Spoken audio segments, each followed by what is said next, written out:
y'all, it's Maddie from the Itty Bitty Homestead Committee, and today we are going to be doing some rebel seed starting. Let's begin. So the first thing I want to say before we get into the video is that this is not the proper way to do your seeds, and I realize that. So if you don't like the way I do this, or this doesn't work for you, that is 100% okay.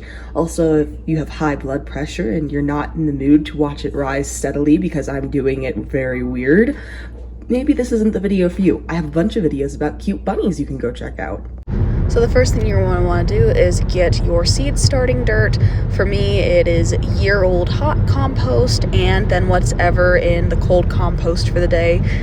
In this case, that's rabbit. And you're just going to get that all up and mixed together, and you're going to want to get that damp so that it sticks together a bit well and is more welcome for your seed starts. We're driving to go drop off a bunny on a sale into town, but normally what you would get for your seed starting is potting soil, and the reason why you would want that is because it's sterile, it's easy to grow, but the idea here on the homestead is sustainability, and we don't have sterile potting soil that just grows on trees, so we're going to take our compost and make it to where it works for us. And through, you know, Darwin's law and everything, what you're going to do is you're going to take those plants that survive your seedlings that are easy to grow in non-sterile potting material, and you'll collect those seeds at the end of the growing season so that more seeds from this grow season can grow next grow season. Next, we take our egg cartons like so. This video is brought to you by my neighbor, who I trade a couple dozen eggs every year for a crap ton of cartons. And you're just going to poke holes in the bottom of them like so. That way you have proper drainage for your little seedlings when they do start growing.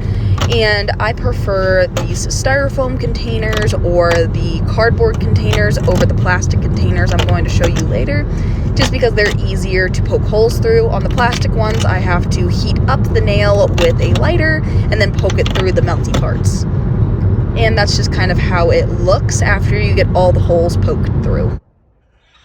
After all of your holes are poked into your cartons, you're going to throw your preferred grow mix into them like so. I have two sections here. I have a big square one and then little tiny itty bitty squares.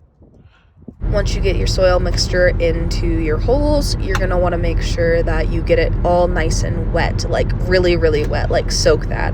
And in this far one I'm pointing to, I'm going to plant 4 different plants. That way when I do go to pop it out, it's easier to break down without damaging the root system. I just repeated this off camera just a few times, not too many times off of camera. I have a lot of these, not gonna lie. There are a lot of seed starters here, but it's okay because it's planting season and I am super excited for my garden, so this makes me very happy.